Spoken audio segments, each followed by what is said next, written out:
Hi, welcome to the F1 Time Portal, a Formula One history podcast by a couple of friends that love Formula One. I'm your host, Rosa. And I'm your Betamax host, Luigi.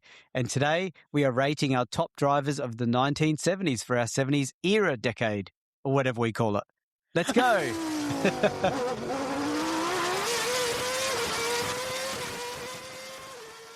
Again, you had to ad-lib. I'm pretty sure, did we have the Betamax conversation as well? I don't know. I Maybe don't not. think I got that one, no. No, Yeah. okay. We all never know had Betamax. a Betamax. No, I didn't. We went straight to VHS. We missed the Betamax. And everyone knows Betamax is superior, but it just lost the commercial war with the consumers. Yes, it did. Yeah. It was very unwieldy and expensive, I think. Yeah. But better technology. And it was used by all the TV organizations, all the media organizations, all use Betamax. Yeah. Even though VHS won the consumer battle, the business side doesn't care about that. They just look at results, right? Yeah. All right. Well, are we going to start this controversy? Exciting. We've got our top five. We've each done our top five and have our justifications and going to argue accordingly. And then we have our honorable mentions, which we're going to cover after. Okay. All right. Yeah. We argued about that, which way it should be. So I gave Luigi the power of veto and he's decided that way. So that's okay.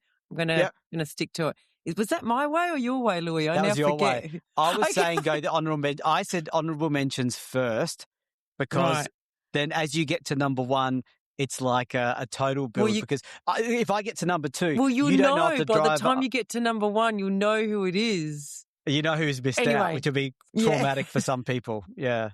All right. Well, I just want to say that I have actually come up with a scoring system to rank my top five.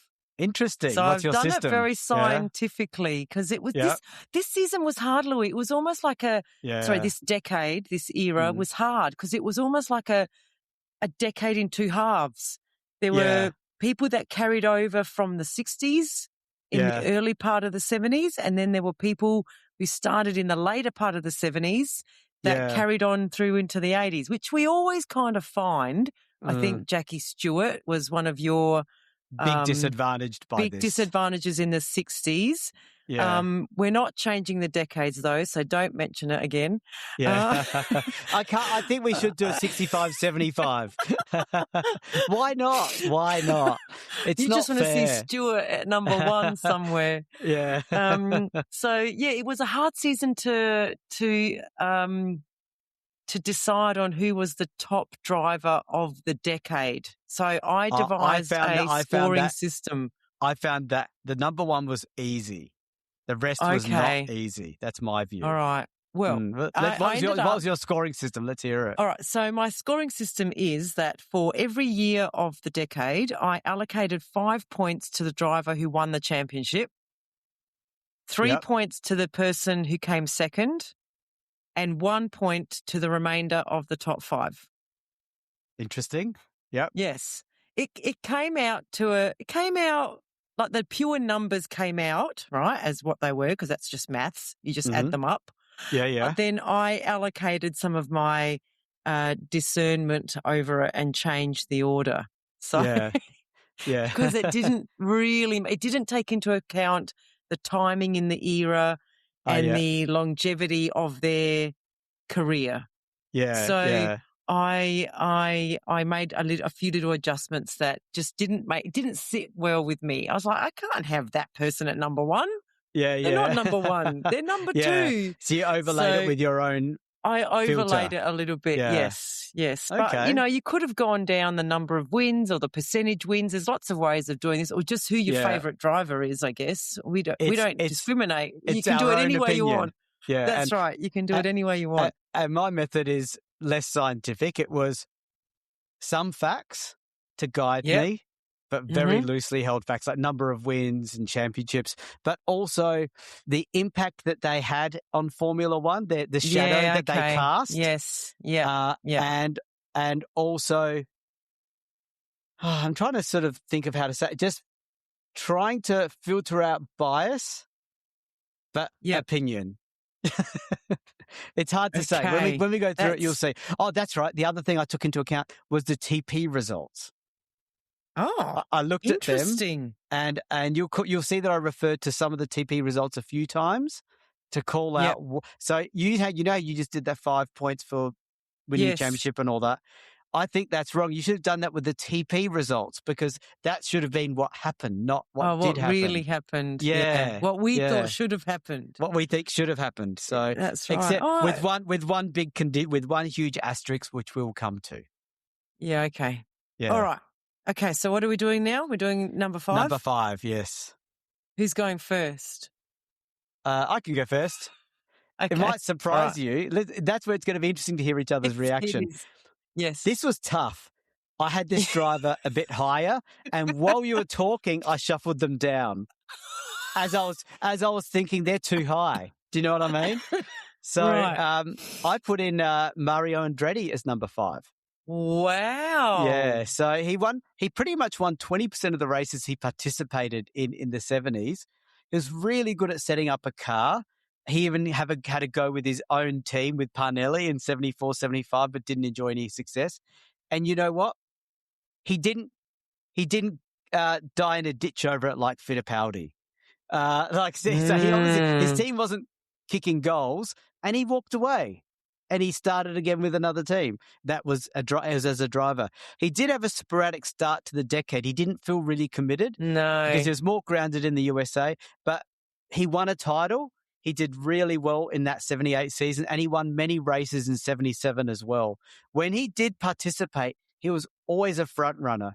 And I do think he still deserved the 78 championship, even though there's, the car was Peterson, just untouchable. But he was very strong in 77 too. And Peterson was number 2. Like, Peterson was never going to attack him. He didn't lose any points to his teammate, did he? No. So, but I still think Andretti, I think even in the TP we gave it to Andretti too. In fact, I'll double check that. But that's my number 5. Right. Is that a surprise to you? Yes, it is a surprise to me. Yes. Higher or lower, do you think? I'm not going to say. So I'm just going to do it. You're giving yourself away. Yeah. I'm just going to give myself away. So I'm just going to go with my number 5. Yeah. Which is Jody Scheckter. Interesting. Okay. Yeah. So according to my point system, he actually ended up 4th best in the points collation because he was around for a lot of the 70s, and he finished in the top 5 twice. He was 2nd once, and he won a championship, obviously, in 70. So he's a championship winner. I know Andretti is as well. Yeah. He ended up being and like he was he was fast. He won first races for nothing teams. Yeah. He launched teams up there, so I put him as number 5. Okay. I hope you've put Andretti ahead of him, is all I can suggest, because you're right. He had a long, good career, lots of wins, actually. In fact, when I look at his win ratio, he got 10 wins out of the season. Excuse me. And I reckon, Louise, those numbers that you've put in the notes, they're wrong. Emerson Fittipaldi had more than 8 wins for the era. He won 2 championships. Yeah, but you didn't need to win many races to win the championship. We can double check that after. I checked that. He won like 15. So I think these numbers are wrong. But anyway, you go right ahead. They weren't a guide to me. All I wanted to say is, okay, first of all, Andretti did win the championship as a TP by 3 points over Peterson. So we did still give it to Andretti, just saying. And Scheckter did not beat Villeneuve in our TP. Yeah, but that's why I'm questioning your Scheckter. That's why. Well, because I'm basing it on what actually happened, not what should have happened. Yeah, okay. All Ready right. to move on? Yes. My number 4 is James Hunt. Same. I'm going to say same. Interesting. My number 4 is James Hunt. Yeah. Well, so you got Andretti right up there. Okay. No. I mean, my summary of him is just he had an amazing career. Like, his debut season was remarkable. Like, he started in 73 and got a podium in his debut season in a March, which was not a front runner car. No, in fact, I think that may have still been the teacup one. I think it was. Yeah. Yes. He got third, and he got third at Watkins Glen, and he got fifth in the championship in his debut season. So what a start. And then he went to Hesketh and got third. He got 3 podium finishes, 3 thirds in that midfield car. So he was just an amazing start to his career. Yep, I agree. And 76, we don't need to talk about that, but just amazing. So, that's why the shadow he cast is bigger than his results. Yes. Yeah, I agree. I put him, technically he came after Scheckter, but I switched them because his legacy of the 70s is huge. That rivalry with Lauda, and he was fast. And, he got a lot of podiums in his career. So... And it was big signings. Every team wanted him. So I put him up there. He's number 4 for me. Yeah. Good. They've got the same there. So I guess you can do third then. All right. Well, third I have Jackie Stewart. No. Yes. Wow. Okay. Yes. Let's hear your I have Jackie disappointing Stewart. reason. Yeah, okay. Well, the numbers had him third. Yeah. So in 70s, he finished in 1970, he finished in the top 5. In 1971, he won the championship. In 72, he came second, and in 73, he won the championship, and then he retired. So, look, I think he does suffer from straddling 2 eras, I think. Yeah. So, and I actually thought, I could have switched him in number 2, and I thought about it quite a lot. Yeah. One, I wanted to make you a bit angry. And secondly, I did it for the sake of the pod, Louis. To get some fire going. Yeah. Yeah, just to get some controversy. But I also think, the way that who I have at number 2, I think their impact in the 70s. No, that's a bit too big of a statement. When you find out, I think you know who my number 2 is. I think I do. But anyway, I just thought he belonged at number 3. Okay. Well, I'll come because he's in mine, of course. But he's not my number 3. So maybe I'll count. Shall I counter your thing now, or shall I wait for my? No, wait till yours. Who's your number 3? My number 3 is Emerson Fittipaldi. Yeah. Yeah, so I can imagine. I think that might be your number 2, my guess is. But let's see. But it was tough for me to put him at number 3 because, of all the drivers, he was so tricky to put in because half the decade he was absent by his own choice. Right. That's right. But he did do some remarkable things. He rose to lead the team after Rid's passing. He was only new to Formula One at that point in time too. That's right. And suddenly he was leading a front-running team, and he did step up. He did win the championship in 72, 74, but the thing is... He came second. He came second in 73 and 75. Yeah, but you know what the interesting thing is? He won the TP championship in 72, and he won 72. He did not win the TP championship in 74. Lauda won it easily, 154 points to 118. Yeah. And then he lost the TP championship to Lauda in 75 in a trot, 162 to 97.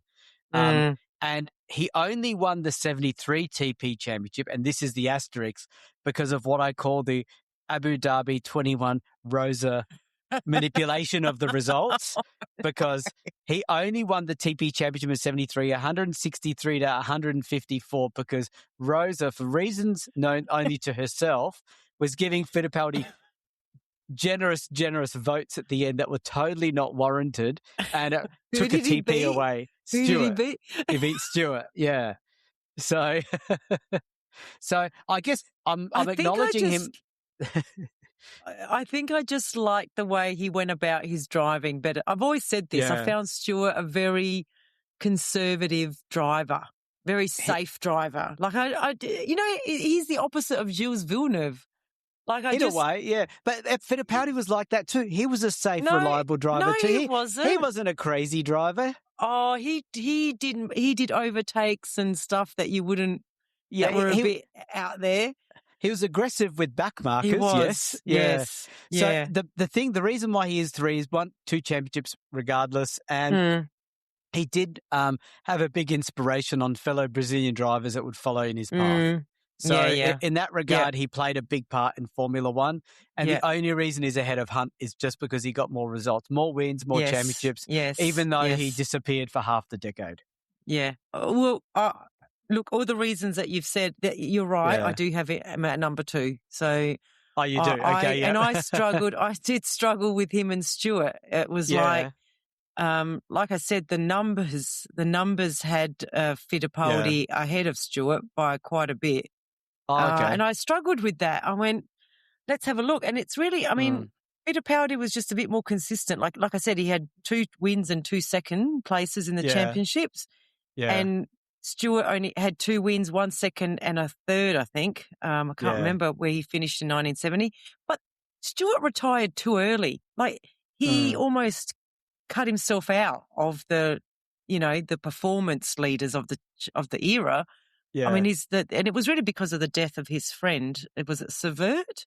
Oh, he'd already chosen to retire before that anyway. Yeah, it was Stewart. It didn't help. But he already, he'd already told Tyrrell he was out before that. That's right. So I don't know. It was a tough one. Like I said, that you could almost put them equal second.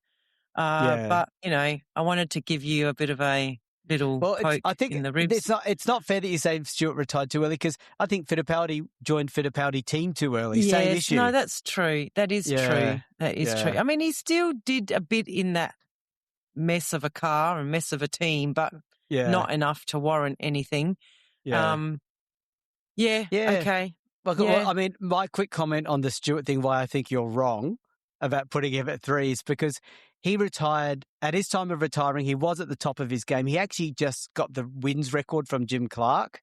So he set a wins record that stood until 1987 when Prost finally passed it.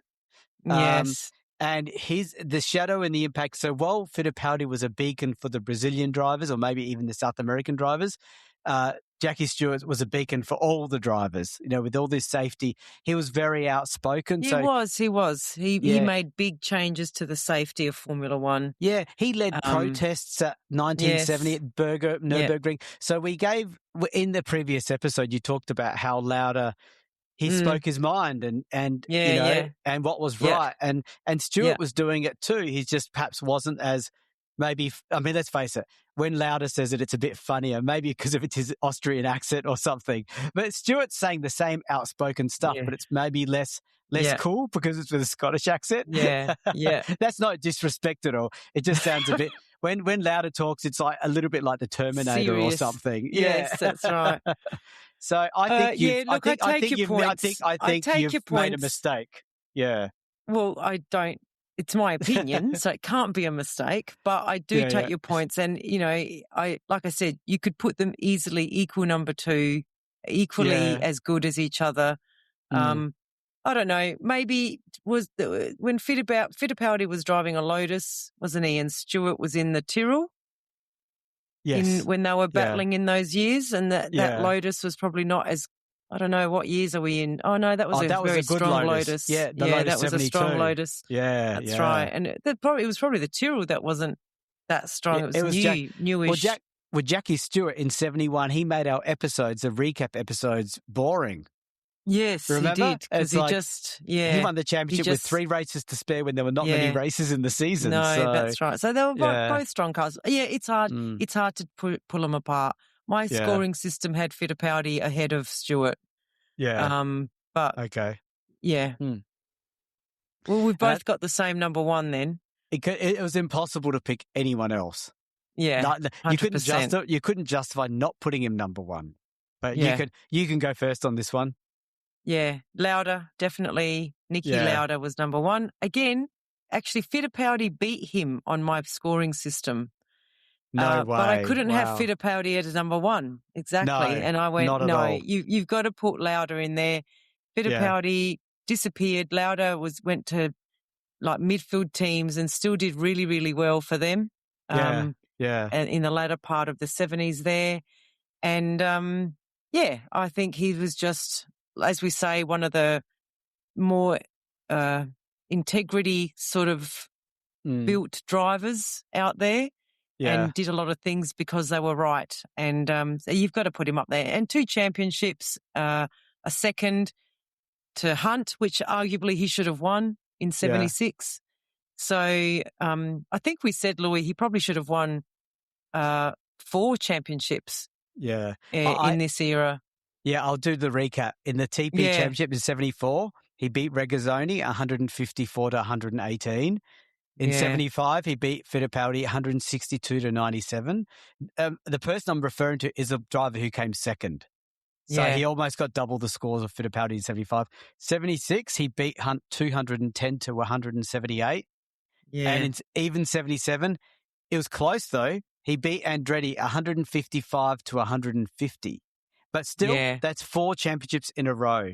And that's what I think he should have walked away with. Yeah. Oh, I agree. Yeah. Yep. And the other comments I made, he lifted Ferrari from a lull because they hadn't won a championship since 64 with Surtees, which was also questionable in itself. And I'll go so far, and I'd also go so far as to say this is why Scheckter was not in my top 5 at all. You had him as 5th, didn't you? Yes. I didn't have him in because I think he built that Ferrari team, and I think Scheckter benefited from that because there was a strong functioning Ferrari team left in his wake. And the bravery to speak up, as we talked about. And he's a driver that when he passed away not that many years ago, a lot of people, they didn't call him one of the greatest ever, but gee, he should have won 4 in a row here. We know people listening to this, you know he won 84, right? So that's like 5 championships he should have won and maybe more, but I think 5 is the maximum. But a lot of people said, oh, he's a great driver, but not the top 10. I have to admit, though, there is a lot of drivers to squeeze into that top 10. But Lauda, here he is dominating the 70s. Why isn't he in people's top 10s? Yeah, I know. That is very, good question. Just baffling. Yes. But even if you ask me to do a top 10, I'll try my best to put Lauda in there. But I might struggle because there's too many other drivers. But Yes, Well, I think you've figured out then that Andretti is one of my honourable mentions. I can't believe you left him out. You left him out. I left him out. Yeah. You left out Scheckter and I left out Andretti. Yeah. Yeah. And I also, the other honourable mentions I have are Peterson. Yes. And Regazzoni. Regazzoni, you picked him out. Yeah. Interesting. He had longevity, man. He was always there. He was always there. But he was a B driver. I mean, with all due respect, we love Regazzoni, but he was not an A-grade driver. No, he wasn't. So I had Regazzoni as he was never going to make it, but I don't know. No one else really made my leave him out. Like Villeneuve was too early in his career. Jones too early in his career. Yeah. Yeah, Andretti's probably the one that I really not regret, but really I had to choose between him and Scheckter. Yeah, and I went, I'm going to go Scheckter just because he did more in the, and Andretti was kind of part-time. Yeah, okay. Yeah, he was a little bit part-time, but at least when he was there, he was up there. Not like Fittipaldi who faded. You know? Well, he was never going to take over Fittipaldi because Fittipaldi had 2 championships and 2 seconds. Yeah. So one of the ones I had as the honourable mention was obviously Jochen Rindt. So, yes, he won 1 championship, 6 races. And he only missed my top 5 because he only participated in 1 season. So I couldn't put him in. He didn't have enough of an impact in that regard. That's kind of why I left him out of honourable mention as well. Like. But he won a championship. Yeah. You mentioned Regazzoni. Come on. I know. Yeah. Rindt was stronger than Regazzoni. Yeah, he did win that championship. Yeah. I'll concede that one. I put Peterson in. I think you mentioned Peterson too. Yeah, I put Peterson. So I had Jochen Rindt. I had Jody Scheckter as one of my honourable mentions. Mainly because he did some great drives in his career, but I thought his championship was a little bit nurtured by Lauda. And also, he was a bit lucky to get it. And in fact, in the TP Championship, we gave it to Villeneuve, not Scheckter anyway. Yeah, I know. But Peterson I had in there because I felt like he was Villeneuve before Villeneuve. He was one of those drive-by field drivers kicking it out. Always did a bit of a show. Yeah. Had a knack for being in the the right team at the wrong time consistently. So that's why he had to be in that desperate situation. If I want to be in a top team, I have to be a number 2 then. And he showed he was always on Andretti's tail, Yeah. So so that was a big, there was no way Peterson was going to make my top 5, but he definitely deserved an honourable mention. Yeah, I agree. Yep. Yeah. I agree. Did you have any others? I had one more. No, that's all I had. That's all you had? I was half in, half out. I sort of had Jackie Ickx and Carlos Reutemann. They were both. Jackie Ickx was like Jackie Stewart, a problem with his timing in his career for us. As in, he was a runner-up in the championship in '69, doesn't count in this, and in '70. And he left Ferrari in the middle of 73, just when the team was on its rise. So he could have been the Lauda, but would he have done what Lauda did? I don't think so. No, I don't think so. But he did leave at the wrong time. Yes, I agree. So, and Reutemann Reutemann and Ickx were interesting. I agree. Yeah. But no, I don't know. But that was great. That was scraping the bottom for me just to get in. Yeah. Okay. Yeah.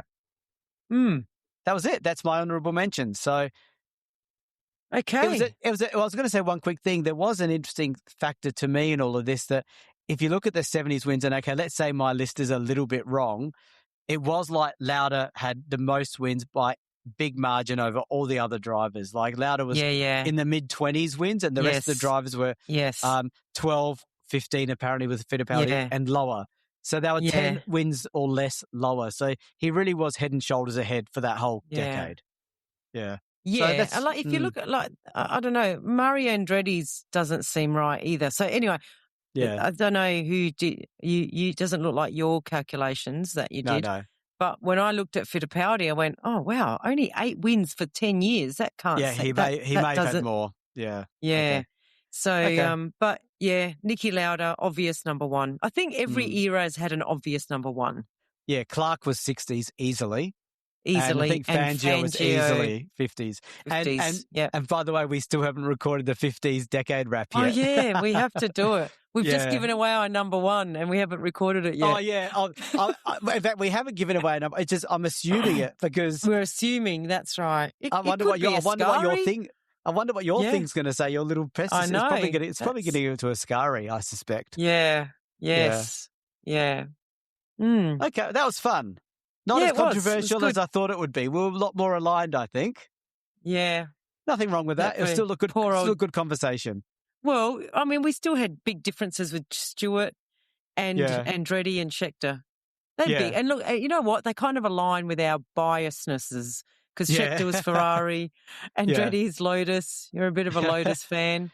Yeah, I like Lotus. Yeah. Yeah. So it went true to type. Yeah. Okay. All right. That was fun. Well, yep.